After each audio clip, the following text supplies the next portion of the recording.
Isang mapagpalang araw po ulit sa ating lahat. So, ngayong araw is pagtutuunang pansin naman natin yung Bible verse chapter 33 verses 10 to 11. So, yung gagamitin natin ngayon is yung New English Translation. The Lord frustrates the decisions of the nations. He nullifies the plans of the peoples. The Lord's decisions stand forever. His plans abide throughout the ages. So, ang pagkakaintindi ko sa Bible verse na ito is lahat ng plano na hindi naka-align kay Lord is hindi niya pinahihintulutan. Kahit kanino pa yan, kahit plano pa yan ng mga bansa, kahit sa mapaplano ng family mo, or ng kahit sino nga, hindi niya pahihintulutan kung alam niyang hindi niya rin naman ikapupuri kung ano yung pinagpaplano mo. So, kumbaga, the Lord frustrates, hindi niya nga pinahihintulutan, hindi niya hinahayaang mangyari ang isang bagay na hindi align sa plano niya para sa ating lahat. The Lord's decisions stand forever. So, sinasabi rito na kung ano yung pinlano ni Lord para sa'yo, yun at yun lang yung mangyayari. Hindi na siya para magbago kasi si Lord ang may control sa buhay mo. Si Lord ang may control sa buhay nating lahat. And kung ano yung itinakda niya para sa atin, ay siya ring masusunod. Kahit ano pa yung plano mo, kahit ano pa yung pinlano mo para sa buhay mo, kung ano yung will ni Lord, and kung sinilang ka niya, kung naisilang ka sa mundong ito and nabigyan ka na niya ng kung anong dapat mong gawin and kung ano ang iyong mararating, dun at dun ka pa rin mapupunta. Sabi nga rito, His plans abide throughout the ages. So, noon pa man, kung, ay nga, gaya ng sabi ko kanina, mananaig at mananaig ang plano para sa atin ni Lord. Kasi noon pa man, yun na rin yung nangyayari. Hindi lang sa panahon ngayon. So, kahit ano pa yung mga plano natin, walang-wala yung kumbaga, walang katumbas yung plano ni Lord para sa atin. Kasi isipin mo, magpaplano ka nga ng isang bagay, eh kung hindi naman siya align kay Lord, hindi rin niya yun pahihintulutan.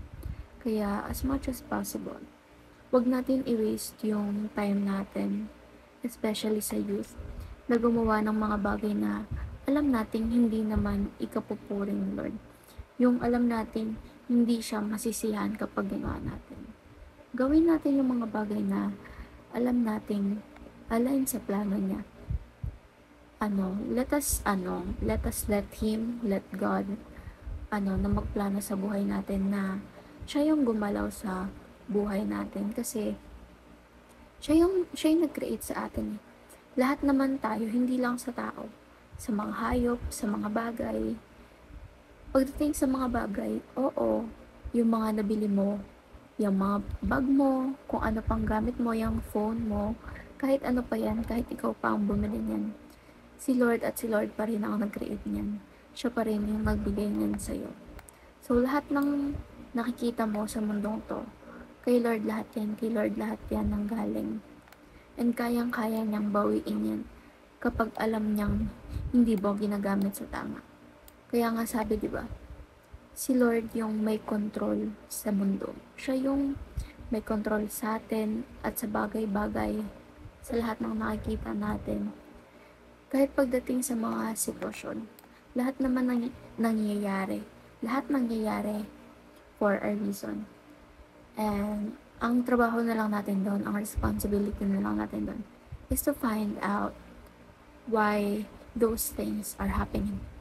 Especially kapag hindi, kuwari may nangyari isang bagay tas hindi siya naka-align sa plano natin. Syempre, di ba tayo bilang tao napapatanong tayo, Lord, bakit ganito? Lord, bakit ako? Bakit ganito yung ginawa mo?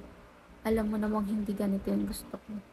So, ayun, isa yan sa mga life missions or responsibilities natin to find out why those things are happening to us. Kasi, hindi naman yan binigay ni Lord sa'yo nang wala lang. It's either hiniling mo or binigay ni Lord yun sa'yo to give you a lesson diba? Para may ituro siya sa'yo. Ginawa niya yon or binigay niya yun sa'yo para may ituro or iparealize sa'yo despite all those things. And despite your situation. So, ayun nga, ang pinaka-point lang naman nito is si Lord ang may hawak ng lahat.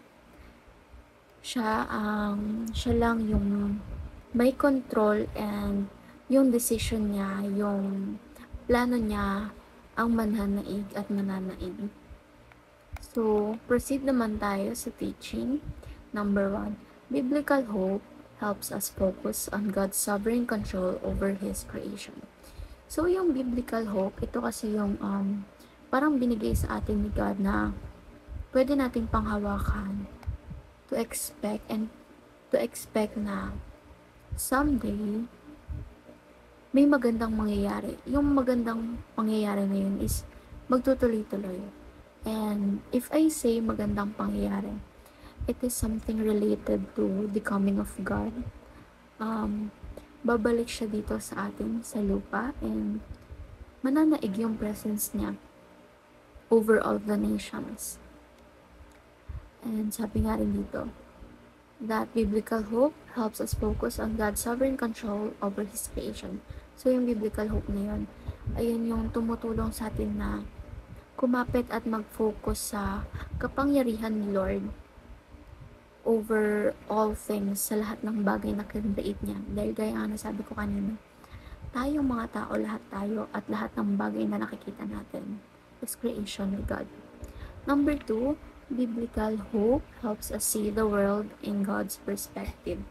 So, via biblical hope, nakikita natin yung mundong ginagalawan natin sa kung ano yung, kumbaga, mindset ni Lord, kung ano yung perspective niya, kung ano yung ninanais niya para sa atin. Kasi diba, kinakausap tayo ni Lord, kinakausap niya tayo. And siya mismo yung nagpapahiwatig or nagpapakita sa atin ng kung anong gusto niyang mangyari and kung ano yung dapat mangyari, di ba? Kaya nga tayo nagdi-disciple so we can share the knowledge, di ba, to others. Number 3, biblical hope awakens the passion to disciple the next generation. So, ayun, connected lang siguro to sa number 2.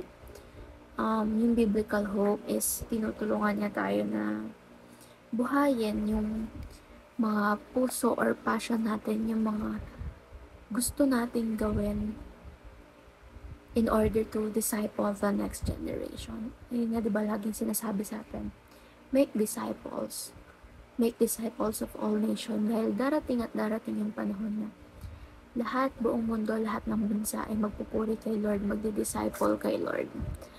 And for the application, number 1, cultivate a passion for the lost. So, ito, para siguro to dun sa mga nag-disciple na or dati nang nag-disciple kay Lord and nawala. So, we just have to bring back their passion in serving the Lord para mag-disciple ulit sila, and for them to look back and feel yung presence ni Lord na mananaig at mananaig ano pa mang gawin nila. Number 2, disciple the next generation. And number 3, share our biblical hope. So, when you disciple someone or yung mga tao, the next generation, you should also share our biblical hope, diba? Kasi, gaya nga ng, lagi sinasabi sa atin, kapag may blessing ka bang natatanggap, hindi mo ba i-share sa iba? Eh, diba lahat naman ng blessing na natatanggap natin is ginagamit lang tayong instrument ni Lord para i-share yan sa iba. Kasi those blessings are not ours naman in the first place. Binigay lang sa atin yun para i-share sa iba. So we should not forget to disciple the next generation, all the nations, and share our biblical hope.